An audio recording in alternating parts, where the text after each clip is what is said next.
శ్రీ మహాగణాధిపతియే నమః. శ్రీ వాసుదేవాయ. అందరికీ నమస్కారం అండి. శ్రీ సాయిబాబా జీవిత చరిత్ర పారాయణం చేస్తున్నాను. అందరూ వినండి. నచ్చితే లైక్ చేయండి, సబ్స్క్రైబ్ చేయండి. ధన్యవాదాలు. శ్రీ సాయిబాబా జీవిత చరిత్ర ప్రారంభము. మొదటి రోజు పారాయణము, గురువారము. ఓ పరమగురు స్వరూప సాయినాథ, నీ పాదాల వద్ద నా శిరస్సు నుంచి ఇవే నా సాష్టాంగ నమస్కారములు సమర్పించుచున్నాను. ఓ సాయి, నేను పూర్తిగా నీపై ఆధారపడి ఉన్నాను. నిన్నే విశ్వసించి శరణు శరణు అంటూ నీ కృపా కటాక్ష వీక్షణాల కోసం పడిగాపులు పడి ఉంటున్నాను. నా జీవితము కేవలం నీ కరుణ వల్ల మాత్రమే నడవగలవు. నాపై నిరంతరము నీ దయను ప్రసరింపచెయ్యి. ఓ దయానిధి, నాలోని నీకు దూరం చేసే దుర్గుణాలను తొలగించి నీ దరికి చేర్చగల సుగుణాలను పెంపొందింపజెయ్యి. ఈ సాయిబాబా చరిత్ర పారాయణ నిర్విఘ్నంగా పూర్తయ్యేలా అనుగ్రహించు. నీ బోధలు అర్థం చేసుకోగల సామర్థ్యం ప్రసాదించి నీ మీద భక్తి విశ్వాసాలు కుదిరేలా చెయ్యి. ఓ సాయినాథ, నమస్కారములు, అనంత కోటి నమస్కారములు. మహారాష్ట్రలోని అహ్మద్నగర్ జిల్లా కోవర్గాం తాలూకాలోని చిన్న గ్రామం షిరిడి. ఆ గ్రామంలో వేప చెట్టు కింద 16 ఏళ్ల బాలుడుగా మొట్టమొదట కనిపించి తమ జీవితాంతం శ్రీ సాయిబాబా అక్కడే నివసించటం వల్ల ఆ గ్రామం పవిత్ర క్షేత్రమైంది. శ్రీ సాయిబాబా స్వగ్రామం ఏదో, వారి తండ్రులు ఎవరో, కులమేమిటో మతమేమిటో ఆయన ఎప్పుడు ఎవరికీ చెప్పలేదు. ఎండను వానను చలిని లెక్క చేయక రాత్రి పగులనే భయం లేక ఒంటరిగా ఆ చెట్టు కిందే ఎప్పుడూ పద్మాసనంలో కూర్చుని తపస్సులో ఉండేవారు. ఒకసారి ఖండోబా భక్తులొకరు వేప చెట్టు కింద తవ్వించి చూస్తే అక్కడ మెట్లు, లోపల గుహలో వెలుగుతున్న 4 దీపాలు కనిపించాయి. అది తన గురుస్థానమని భద్రంగా ఉంచమని చెప్పి ఆ బాలుడు షిరిడి విడిచి ఎటో వెళ్ళిపోయి 3 ఏళ్ల తర్వాత ఒక పెళ్లివారి బృందంతో కలిసి తిరిగి షిరిడి వచ్చి జీవితాంతం షిరిడిలోనే ఉండిపోయారు. జూప్ గ్రామంలో చాందపాటి అనే ధనికునికి ఎంతో ఇష్టమైన గుర్రం తప్పిపోయింది. దానికోసం వెతికి కనిపించక నిరాశతో తిరిగి వస్తుంటే తోవలో మామిడి చెట్టు కింద తలకు గుడ్డ, పొడవాటి చొక్కా తొడుక్కుని ఉన్న ఒక వింత ఫకీర్ కనిపించారు. చాందపాటిని పిలిచి పోయిన గుర్రం జాడని చెప్పారు ఆయన. ఫకీర్ చెప్పిన చోట గుర్రం కనిపించింది.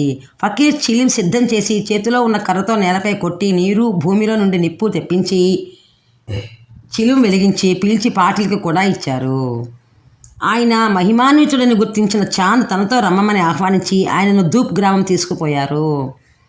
తరువాత కొద్ది కాలానికి చాంద్ పాటిల్ కుటుంబం అంతా షిరిడి గ్రామంలో పెళ్లికి వెళుతూ తమతో పాటు ఆ మహాత్ముని కూడా షిరిడి తీసుకువెళ్లారు. పెళ్లి బృందంతో పాటు బండిల నుండి దిగుతున్న బాల ఫకీర్ను ఖండోబా ఆలయ పూజారి మహల్సాపతి చూసి షిరిడి విడిచి వెళ్ళిన బాలుడు ఈయన అని గుర్తించి ఆయే సాయి అని ఆహ్వానించారు. అప్పటి నుంచి అందరూ ఆయనను సాయి సాయి అని, సాయిబాబా అని పిలవసాగారు. షిరిడి తిరిగి చేరిన సాయి గ్రామస్తుల కోరికపై పాడుబడిన చిన్న మట్టి మసీదులో ఉండేవారు. ఆయన వద్ద ఒంటిపై గల చొక్కా, తలగుడ్డ, ఒక రేకు డబ్బా, జోలె, చిన్న కర్ర, చిలీం గొట్టం తప్ప ఏమీ ఉండేవి కావు. సాయి ముస్లింల వలె దుస్తులు ధరించేవారు. అయితే హిందూ మత ఆచారాలన్నీ పాటించేవారు. వారి చెవులకు చిల్లులుండేవి. ఉండేది మసీదులో. ఆ మసీదుకు ఆయన ద్వారకామాయి అని పేరు పెట్టారు. అందులోనే ఆయన దుని వెలిగించారు. దుని అంటే నిరంతరాగ్నిహోత్రం. మసీదులో ఆయన తిరుగులు విసిరేవారు. భక్తులు గంటలు వాయించేవారు, భజనలు చేసేవారు, దునిలో ద్రవ్యాలు వేసి హోమం చేసేవారు. సదాచార పరులైన బ్రాహ్మణులు ఆయన పాదాలపై పడేవారు. ఆయన తరచూ అల్లా మాలిక్ అని, అల్లాయే యజమాని అని అంటూ ఉండేవారు. శాస్త్రోక్తంగా శ్రీరామనవమి జరిపించేవారు. అదే రోజున ముస్లింసే చందనోత్సవం చేయించేవారు. గోకులాష్టమే కాక ఈదుల్ ఫీతర్ పండుగ కూడా చేయించేవారు. అప్పుడప్పుడు ఆయన తాకియాకు వెళ్ళి కాళ్ళకు గజ్జెలు కట్టుకుని అందంగా నృత్యం చేస్తూ భక్తితో పాడేవారు. పగలంతా ఆయన చుట్టూ భక్తులు ఉండేవారు. రాత్రి ఆయన మసీదులో నిద్రించేవారు. శ్రీ సాయిబాబాను దర్శించి అందరూ మేలు పొందేవారు. రోగాలు తగ్గేవి, కోరికలు నెరవేరేవి. ఆయన ఆశీస్సులతో గుడ్డివారికి దృష్టి వచ్చింది. కుంటివారు నడిచారు. భక్తులు మంచి ప్రవర్తనను అలవరుచుకున్నారు. ఆయన ఎప్పుడూ మసీదులో తుని ఎదురుగా కూర్చుని దైవాన్ని స్మరిస్తూ ఉండేవారు. నా భక్తుని ఇంటిలో అన్న వస్త్రాలకు లోటుండదు. నా ఇందే మనసు నిలిపి భక్తి శ్రద్ధలతో మనఃపూర్వకంగా నన్నే ఆరాధించేవారు యోగక్షేమములు నేను సదా చూసేదను అని అభయం ఇచ్చారు సాయి. వారి మాటలు ఎంతో ప్రేమగా ఉండేవి. పేదవారిని ధనవంతులని సమానంగానే ఆదరించేవారు. గౌరవించినా అవమానించినా చలించేవారు కాదు. షిరిడీ విడిచి ఆయన ఎక్కడికి వెళ్ళకపోయినా ఈ విశాల విశ్వంలో ఎక్కడెక్కడ ఏం జరుగుతున్నదో ఆయనకు తెలుస్తూనే ఉండేది. భక్తులలోని దుర్గుణాల ప్రభావం తగ్గించి నిర్మూలించి పరమార్థాన్ని పొందటం సులభతరం చేసేవారు ఆయన. వారి కీర్తి దూర తీరాలకు కూడా వ్యాపించి ఎక్కడెక్కడి నుంచో భక్తులు వారి దర్శనానికి వచ్చేవారు. వారి దర్శన మాత్రం చేతనే శాంతి ఆనందాలు అనుభవమయ్యేవి. షిరిడీ గ్రామంలోని దుకాణాల్లో నూనె అడిగి తెచ్చి మసీదు నిండా దీపాలు వెలిగించి అవి తెల్లవారులు వెలిగేటట్లుగా చూసేవారు సాయి. రోజు నూనె ఇవ్వటం ఇష్టం లేని వ్యాపారులు ఒకరోజు నూనె లేదంటే లేదని చెప్పారు. సాయి మౌనంగా తిరిగి వచ్చి ప్రమిదలో ఒత్తులు వేసి నూనెకి బదులుగా నీరు పోసి వెలిగించారు. తెల్లవార్లు దీపాలు కాంతివంతంగా వెలిగాయి. వ్యాపారులు బాబాను శరణు కోరారు. ఇవ్వటం ఇష్టం లేకపోతే ఇవ్వద్దు, కానీ నూనె ఉంచుకుని లేదని అబద్ధం చెప్పవద్దని, సత్యాన్ని అంటిపెట్టుకోమని సాయి బోధించారు. గాలీబువా అనే వృద్ధ సాధువు పండరీ భక్తుడు షిరిడీ వచ్చి సాయిని చూసి, మానవులందరి కోసం వెలిసిన కారుణ్యమూర్తి ఈయన సాక్షాత్ విఠలుడని అవతారమే అన్నారు. షిరిడీ వచ్చిన కొత్తలో సాయి మసీదు వెనకాల ప్రదేశమంతా శుభ్రం చేసి అక్కడ పూల మొక్కలు నాటారు. వామాన్ తాత్య అనే కొమ్మరి ప్రతిరోజు 2 పచ్చి మట్టి కుండలు కాల్చినవి ఇచ్చేవారు. సాయి బావిలోంచి నీరు తోడి ఎంతో దూరం నుంచి భుజానం పెట్టుకుని మోసుకు వచ్చి మొక్కలకు నీరు పోసేవారు. బోర్లించగానే అవి 2 ముక్కలైపోయేవి. మరలా ఉదయాన్నే తాత్య 2 పచ్చి కొండలు ఇచ్చేవాడు. త్వరలోనే అక్కడ చక్కటి పూలతోట వెలిసింది. అదే నేటి సమాధి మందిరం. గంగఘీర్ అనే సాధు షిరిడీ వచ్చి మొక్కలకు నీరు పోస్తున్న సాయిని చూసి, ఇప్పుడు ఈయన ఇలా ఉన్నారు. సామాన్యులా మొక్కలకు నీరు పోస్తున్నప్పటికీ ఈయన సామాన్య మానవుడు కాదు. షిరిడీకి ఎంతటి వజ్రం లభించింది అని ఆశ్చర్యంతో చెప్పారు. మహామహిమాన్వితుడు, దత్తావతారము, అక్కల్కోట అనే గ్రామ నివాసి అయిన స్వామి సమర్థుల శిష్యులైన శ్రీ ఆనందనాథ్ మహారాజ్ అనే మహాత్ములు షిరిడీ వచ్చి సాయిని చూసి, ఈయన ఒక అమూల్యమైన రత్నం లాంటి వారు, ఆ సంగతి ముందు ముందు మీకే తెలుస్తుంది అని చెప్పారు. అక్కల్కోట స్వామి భక్తుడైన భాయి కృష్ణాజీ అక్కల్కోట వెళ్ళి స్వామివారి పాదుకలను పూజిద్దామనుకుంటే ఆ స్వామి కల్లో కనిపించి, నేను ఇప్పుడు షిరిడీలోనే ఉన్నాను, నువ్వు అక్కడికి వెళ్ళి పూజ చెయ్యి అన్నారు. వారి ఆజ్ఞ ప్రకారం ఆయన షిరిడీ వచ్చి సాయిని పూజించి మిత్రుల సహకారంతో వేప చెట్టు కింద పాదుకలు ప్రతిష్ఠ చేయించారు. బాబా ఆ పాదుకలను తాకి ఆశీర్వదించారు. శ్రీ ఉపాసిని బాబా ఒక ప్రార్థనా శ్లోకం పాదుకల వద్ద చెక్కించారు. షిరిడీ వచ్చిన కొత్తలో శ్రీ సాయి గ్రామంలోని రోగులకు వైద్యం కూడా చేసేవారు. ఒక భక్తునికి కళ్ళజబ్బు వస్తే నిషిద్ధమైన నల్లజీడి గింజలతో వైద్యం చేసి నయం చేశారు. ఆయన ఒక్కొక్కసారి తమ భక్తుల బాధలు తానే అనుభవించేవారు. కపర్ధి అను వాని కుమారునికి ప్లేగు వ్యాధి వస్తే సాయి ఆ వ్యాధి తమకు సంకరింపజేసుకొని అతని మృత్యువు నుంచి కాపాడారు. అప్పుడు సాయి వంటి మీద ప్లేగు బొబ్బలు కూడా వచ్చాయి. ఎంతో దూరాన ఉన్నప్పటికీ తమను స్మరించిన భక్తులను కాపాడేవారు సాయి. ఒకరోజు మండుతున్న ధునిలో చేయి పెట్టి మంటలోంచి దేన్నో బయటకు లాగుతున్నట్లు భంగిమ చేశారు. ఆయన చెయ్యి కాలింది. కారణం అడిగిన భక్తులకుతో చేయి కాలితే కాలింది, బిడ్డ దక్కింది చాలు అన్నారు. కొద్ది రోజుల తర్వాత ఒక కంబరి వచ్చి సాయి అలా చేసిన రోజునే తన భార్య ఒడిలో బిడ్డనుంచుకొని కొలివి వేస్తుంటే బిడ్డ నిప్పుల్లో పడపోతుండగా ఒక అదృశ్యహస్తం బయటకు లాగిందని చెప్పారు. భాగోజీ అనే కుష్ఠరోగికి ప్రతిరోజు కాలిన చేతిని నేతితో తోమి ఆకు వేసి కట్టేవారు సాయిబాబా. సాయి భక్తుడైన దాసుగను షిరిడీలో ఉంటున్నప్పుడు ఒకసారి ప్రయాగ వెళ్ళి సంగమ స్నానం చేసి రావడానికి సాయి అనుమతి కోరితే, సాయి అతనితో నా పైన విశ్వాసం ఉంచు, మన ప్రయాగ ఇక్కడే ఉంది అన్నారు. దాసుగణ నమస్కరించి లేచేసరికి సాయి 2 పాదాలలో నుంచి గంగా యమునలు ధారలుగా వచ్చాయి. బ్రహ్మచారి అయిన ఒక రోహిల్లా సాయి దగ్గర ఉంటూ రాత్రనక పగలనక అల్లాహో అక్బర్ అని పెద్దగా కేకలు వేసి పవిత్ర ఖురాన్లోని కల్మాలు పెద్దగా పాడుతూ ఉండేవాడు. షిరిడీ గ్రామస్తులకు నిద్రాభంగం అయ్యేది. చాలా రోజులు వచ్చుకున్న తర్వాత వారందరూ అతనిని కేకలు ఆపించమని సాయిని కోరారు. అతనికి జంటిసి అనే భార్య కలదని, అతన్ని వేధిస్తూ ఉంటుందని, ప్రార్థనలు చేస్తూ ఉండటం వల్ల ఆమె దూరమైపోతుందని, అందువల్ల ఓర్పుతో ఉండమని, త్వరలోనే అతని బాధ నివారణ అవుతుందని సాయి చెప్పారు. ప్రార్థనలంటే సాయికి అంత ప్రేమ. క్షీరసాగర్ అనే భక్తుడి తండ్రి క్రమం తప్పక ప్రతిరోజు విఠలుని పూజించేవాడు. అతను చనిపోయాక క్షీరసాగర్ విఠలుని పూజించడము, నైవేద్యం ఇవ్వటము మానివేశాడు. యాత్రలు చేయటము, శ్రాద్ధకర్మలు చేయటం కూడా మానుకున్నాడు. క్షీరసాగర్ తండ్రి మిత్రుడని, కొడుకు మాత్రం తనను విఠలుని కూడా పస్తుంచాడని, అందుకని అతను చేసేది తప్పని చెప్పి మందలించి తిరిగి పూజలు అతనిచే ప్రారంభింప చేయటానికే అతను అక్కడికి రప్పించాను అన్నారు సాయి. పూజకు సాయి అంత ప్రాధాన్యత ఇచ్చేవారు. ఒకసారి సాయి దాసుగణను భక్తిని పిలిచి 7 రోజులు నిరంతర నామస్మరణ చేస్తే విఠలుడు దర్శనమిస్తాడని చెప్పారు. దాసుగణం అలా చేసి దైవానుగ్రహం పొందాడు. సాయి భక్తులైన తన మిత్రులు పదే పదే చెప్పిన మీదట అన్నాసాహెబ్ దబోల్కర్ షిరిడీ వచ్చారు. శ్రీ సాయిబాబాను చూసిన తర్వాత బాబా పాదములు పట్టిన వెంటనే నా జీవితంలో గొప్ప మార్పు కలిగింది అన్నారు ఆయన. ఒకరోజు ఉదయమే ఆయన సాయిబాబాను చూడటానికి మసీదుకు వచ్చారు. అప్పుడు శ్రీ సాయిబాబా ముఖం కడుక్కుంటూ ఉన్నారు. తర్వాత శ్రీ సాయి తిరగలి ముందు కూర్చుని గోధుమలు విసరడం ప్రారంభించారు. కాసేపు అయ్యాక 4 స్త్రీలు వచ్చి సాయి లీలలు గానం చేస్తూ గోధుమలన్నీ విసిరి పిండినంతా తమ ఇళ్ళకు తీసుకుపోవడానికి ఉపక్రమించారు. అప్పుడు సాయి వారిని నివారించి ఆ పిండి తీసుకుపోయి షిరిడీ గ్రామ సరిహద్దుల వద్ద చల్లమని వారిని ఆదేశించారు. వారు అలాగే చేశారు. అప్పుడు షిరిడీ ప్రాంతమంతా కలరా వ్యాధి బాగా వ్యాపించి ఉంది. గోధుమ పిండిని చల్లిన తర్వాత షిరిడీలో కలరా వ్యాధి మటుమాయమైంది. ఇలాంటి లీలలను చూసిన అన్నాసాహెబ్ దబోల్కర్కు సాయి లీలలు సేకరించి గ్రంథస్థం చేయాలనిపించి శ్యామ అనే భక్తునితో కలిసి వెళ్ళి సాయి అనుమతిని కోరారు. శ్రీ సాయి అందుకు అంగీకరించి దబోల్కర్ నుదుట ఊది పెట్టి ఆశీర్వదిస్తూ, నీవు కారణమాత్రుడివే కానీ నా జీవిత చరిత్ర నేనే రాసి భక్తుల కోరికలు నెరవేరుస్తాను. నా కథలను బోధనలను విన్న భక్తులకు భక్తి విశ్వాసములు కలుగుతాయి. నాస్తికుల దుర్మార్గాలు సహనం వీడి దృష్టినంతా నా వైపు తిప్పాలి. అణుకువతో నమ్రతతో మెలగాలి. ఇలా చేస్తే వారి భోజన పాత్రలు ఎన్నటికీ ఖాళీ పడవు అన్నారు ఆయన.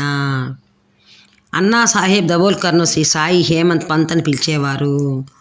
గోపాలరావు గూండ్ అనే భక్తునికి అన్నా కేసర్ అనువానికి సాయి ఆశీస్సులతో సంతానం కలిగింది. అందుకు కృతజ్ఞతగా శ్రీరామనవమి నాడు జెండాల ఉత్సవం చేయాలని గోపాలరావు తలంచాడు. దాము అన్నా కేసర్ ఒక జెండాను సమర్పించాడు. నానాసాహెబ్ నిమోస్కర్ మరొక జెండా ఇచ్చాడు. జెండాలు ఊరేగిస్తూ తెచ్చి మసీదులో ఉంచేవారు. అలాగే అమీర్ షక్కర్ అనే ముస్లిం సాయంత్రం చందనోత్సవం జరిపించేవాడు. ఆ రోజు శ్రీరామ కథ చెప్పేవారు. ఊయల ఉత్సవము, కళాహండి అనే వేడుక జరిగేవి. నామ సప్తాహము, బీదలకు అన్న సంతర్పణ కూడా జరిగేవి. సాయి చేసే అద్భుతాలు భూతముల సహాయంతోనో ఇంద్రజాల విద్య సహాయంతోనో చేస్తున్నారేమోనని కాశీబాయి కనేక్కర్ నాన్ చోప్దార్ తల్లికి అనుమానంగా ఉండేది. బాబా అప్పుడు కాలయ్యవనుడా, అతను బ్రాహ్మణుడు, స్వచ్ఛ పావన బ్రాహ్మణుడు, వేలకు వేల జీవులను శుభ్ర మార్గాన్ని నడిపించగల సమర్థుడు, పవిత్ర మార్గం నడిపించి దైవమును చేర్చగలవాడు. కాలయవనుడు ఇచ్చట కాలైనా పెట్టజాలడు అని ఆమె సందేహ నివృత్తి చేశారు. సాయిబాబా దళిత్ షాకు వధువును ఎన్నిక చేశారు. పండరీపురంలో జరిగే వివాహానికి రమ్మని సాయిబాబాను అతని తండ్రి దాము అన్నా కసార్ సాయిబాబాను ఎంతగానో ప్రార్థించారు. సాయి భయపడకు, నేను ఎల్లప్పుడూ నీతోనే ఉంటాను. నువ్వు ఎప్పుడు నన్ను తలుస్తావో అప్పుడు నేను నీ పక్కన ఉంటాను అన్నారు దాము అన్నతో. తిరిగి సాయిని బలవంతంగా చేయగా, భగవంతుని ఆగిదేనిదే నేనేమీ చేయలేను, నా బదులు శ్యామను పంపిస్తాను అన్నారు సాయి. సాయికి బదులు శ్యామ ఆ పెళ్లికి హాజరయ్యాడు. సాయిబాబా శ్యామతో తన నీలా కథలను అలవోకగా విన్నా సరే రోగాలు నివారణమవుతాయని అన్నారు. సాయిబాబా మసీదులో ఉండి అసత్యము పలకరు. నార్కే విదేశాల్లో ఉన్నత విద్యను అభ్యసించాడు. ఆయన స్థిరమైన ఉద్యోగం లేక అక్కడ ఇక్కడ తిరిగేవాడు. నార్కే తల్లి కూడా స్వయంగా షిరిడీలో సాయిబాబాను ప్రార్థించేది. అతనికి ఎక్కడైనా ఉద్యోగం వచ్చినప్పుడు ఆ ఉద్యోగంలో చేరాలా వద్దా అని సాయిని ఏం చేయాలనేవాడు నార్కే. బర్మా అనేవాడు నార్కే, వెంటనే బర్మా పూనా అనేవారు సాయి. నార్కే ఎక్కడ ఉద్యోగం చేయాలో చెబుతూ సాయి పూనా అనేవారు. ఆనాడు పూనాలో నార్కేకు తగిన ఉద్యోగమే లేదు. సాయి పూనా అన్నప్పుడల్లా నార్కే నవ్వుకునేవాడు. 5 ఏళ్లు గడిచాయి. ఈసారి పూనాలోనే అతని అర్హతకు తగిన ప్రొఫెసర్ ఉద్యోగం కావాలని ప్రకటన వచ్చింది. సాయిని అడిగితే సరే అన్నారు. నార్కేకు పూనాలోని ఆ ప్రొఫెసర్ ఉద్యోగం వచ్చింది. సాయి విచిత్ర వాక్కు నిజమైంది. ఇతర యోగులతో సాయిని పోల్చడం దక్షిణను వసూలు చేస్తారని, సాయి పాదతీర్థాన్ని భక్తులు సేవిస్తారనే విషయాలు దాతర్కు షిరిడీ వెళ్లకుండా చేశాయి. కానీ సాయి సమాధి అనంతరం షిరిడీలో ద్వారకామాయి పటంలోని సాయిని చూశారు. దాతర్ అంతే ఆ కళ్ళల్లోని అద్భుత శక్తికి ముగ్ధుడై సాయిబాబా ఒక్కరే నా ప్రభువు అన్నాడు. అనంతరం సాయి సచ్చరిత్ర, సాయి లీలలను చదివి సాయిబాబాని తన గురువుగా దాతర్ స్వీకరించారు. హేమట్ పంత్ సాయిబాబా దేహాన్ని వదలటం ఒక నటన అంటారు. మనల్ని మోసం చేసే జిత్తులమారితనం. అతను ఎంతో కుశల నటుడు, కానీ నిత్య సనాతనుడే ఉన్నాడు. సాయి శరీరాన్ని వదిలిన తర్వాత తేడా ఏమీ లేదు అని బల్లగుద్ది చెప్పిన భక్తుడు హేమట్ పంత్. కాకా దీక్షిత్ తమ్ముడు సదాశివ్ దీక్షిత్ న్యాయవాద వృత్తిని నాగపూర్, బొంబాయి, ఖడ్వాలలో మొదలుపెట్టాడు. అతనికి అన్ని చోట్ల నిరాశయే. కాకా దీక్షిత్ ఎక్కడ తన తమ్ముని ఉంచవలనో చీట్లలో రాసి సాయిబాబా పటం ముందు ఉంచి అందులోంచి ఒక దాన్ని తీసి దానిలో ఉన్నట్లు చేసేవాడు. అదే బాబా నిర్ణయంగా భావించి ఈసారి తన తమ్ముని బొంబాయిలో ఉంచాడు. కానీ బొంబాయిలో కూడా సదాశివునికి దురదృష్టమే. సాయిబాబాకు తప్పు కాకూడదని కాకా నమ్మకం. దీపావళి వరకు బొంబాయిలో ఉంచి తమ్ముని తిరిగి దీపావళి తర్వాత వేరే ఊరికి పంపుదామనుకున్నాడు. సాయిపైనే భారం వేశాడు. దీపావళి తిరగక ముందే కాకాకు తెలిసిన వ్యక్తి ఒకరు వచ్చి తన బ్యాంకులో పనిచేయటానికి ఎవరైనా పంపిస్తారా అని అడిగాడు. ఎవరో ఎందుకు, నా తమ్ముడే ఉన్నాడని కాకా చెప్పగా ఆ వ్యక్తి ఇంకా సంతోషించి సదాశివుని 1000 రూపాయల జీతం మీద నియమించాడు. సాయి నిర్ణయం ఎప్పుడూ తప్పు కాదు. ఎటొచ్చి కొంతకాలం పడుతుంది. అంతవరకు ఆయనపై భారం వేసి ఉండటం భక్తులు చేయగలిగింది. సాయిబాబా ఏకాంతంగా లేండి వనంలో కొద్దిసేపు గడిపేవారు. రాత్రింబవళ్ళు ద్వారకామాయిలో కానీ చావడిలో కానీ ఉండేవారు. సాయి నిద్రించే సమయంలో కూడా భక్తజనం వస్తూ పోతూ ఉండేవారు. సాయిబాబా కొందరికి ఆలింగనం ఇస్తారు, కొందరికి హస్తస్పర్శనం ఇస్తారు, కొందరికి వాగ్దానం చేస్తారు, కొందరిని సాయి నవ్విస్తారు, కొందరిని వారి దుఃఖాలలో ఓదార్స్తారు, కొందరికి ఊది ప్రసాదిస్తారు. అలా బాబా అందరికీ సమాధానపరుస్తారు. దాసగణ హరికథల్లో వాళ్ళ సాయిబాబాను గురించి నాస్నేకు తెలిసింది. సాయి పటాన్ని సంపాదించి పూజించసాగాడు. ఒక్కసారి అతడు తన స్నేహితులతో సాయిబాబాను దర్శించడానికి బయలుదేరాడు. కోపంగాం స్టేషన్ మాస్టర్ సాయి మాయగాడని, మోసగాడని చెప్పాడు. ఆ మాటలతో అతను మనసు వికలమైంది. అతడు షిరిడీకి వచ్చి సాయిబాబాకు నమస్కరించగానే, ఏమిటి మమ్మల్ని దారి నుంచి సెలవు తీసుకోకుండానే వచ్చావా అన్నారు. అవును అని నాచిని చెప్పగానే, అలా ఎన్నడూ చేయకు అని సాయి అన్నారు. సాయి ఎటువంటి వారో నాచినేకు అప్పుడు తెలిసింది. ప్రపంచంలో ఎక్కడ ఏమి జరుగుతుందో ఎరుక కలిగిన జ్ఞానవంతుడు సాయి అనుకున్నాడు. సర్వజ్ఞుడైన యోగీశ్వరుడు సాయి అని గ్రహించాడు. సాయి ప్రేమాస్పద అద్భుత శక్తులు గ్రహించాడు నాచ్నే. సాయి ఎడల విశ్వాసిగా మారాడు. ద్వారకామయ దునిలోని అగ్నిజ్వాలలు ఒకసారి విపరీతంగా పైకి లేచాయి. మసీదు వెన్ను పట్టీల వరకు పోసాగాయి. ద్వారకామయి అగ్నికి ఆహుతి అయ్యేలా ఉంది. చూసేవారు ఏమి చేయడానికి సాహసించలేదు. సాయి నటకాతో దగ్గరున్న స్తంభాన్ని కొట్టి తగ్గు తగ్గు అన్నారు. అగ్ని శాంతించింది. దాజీ మహారాజు ఒక గృహస్థుడు. అతడు దాంగార్ టేకిడిలో ఉండేవాడు. సాయిబాబా ఆయనను తన సోదరుడిగా చెప్పేవారు. అటువంటి మహాత్మునికి సాయిబాబా మారుతి రూపంలో దర్శనమిచ్చారు. దాస్ మహారాజ్ స్వయంగా ఆ విషయం తెలిపారు. నిన్న సాయిబాబా మారుతిగా దర్శనమిచ్చారని ఆయన తెలిపారు. ఇర్రస్ షా ఒక పార్సీ తహసీల్దారు. అతనికి స్వప్నంలో సాయి సాక్షాత్కరించి అతడిని టాంగాలో షిరిడీకి రమ్మన్నారు. దారిలో పులి చర్మం తీసుకుని పోతున్న ఫకీరుకు భోజనం పెట్టి 200 రూపాయలు ఇమ్మని సాయి ఆ స్వప్నంలో చెప్పారు. ఆ ఫకీరు 200 రూపాయల కోసం పరితపిస్తున్నాడని సాయి చెప్పారు. ఆ ఆదేశాన్ని ఇర్రస్ షా తూచ తప్పకుండా పాటించాడు.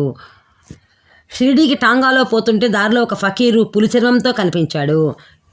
ఇర్రస్ షా అతనికి భోజనం పెట్టి డబ్బు ఇచ్చి ఇప్పుడు తృప్తిగా ఉందా అని అడిగాడు. ఆ ఫకీరు నిజంగా సంతోషం కలిగింది. అంతకెత్తం ఆ ఫకీరు అరిచి గీపెట్టిన 200 రూపాయలను సాయి ఇవ్వలేదు. అంతేకాదు, ఆ డబ్బు కోసం విలపించిన ఫకీర్ను ఓదార్చలేదు. కానీ విచిత్రంగా ఆ డబ్బును ఆశ్చర్యకరమైన రీతిలో అందేటట్టు చేశారు సాయి. ఓం శ్రీ సమర్థ సద్గురు సాయినాథ్ మహారాజ్కి జై. శ్రీ సాయిబాబా, నీ పాదాల వద్ద నా శిరస్సు నుంచి శరణు వేడుచున్నాను. నీ కృప వల్ల మొదటి రోజు గురువారం పారాయణం పూర్తి చేశాను. నన్ను అనుగ్రహించి ఆయుర ఆరోగ్యైశ్వర్యాలు, శాంతి, ఆనందాలు, నీ యందు పరిపూర్ణ భక్తి విశ్వాసాలు ప్రసాదించు బాబా. ఓం సమర్థ సద్గురు సాయినాథాయ నమః. శాంతి శాంతి శాంతి శాంతి. జై శ్రీరామ్.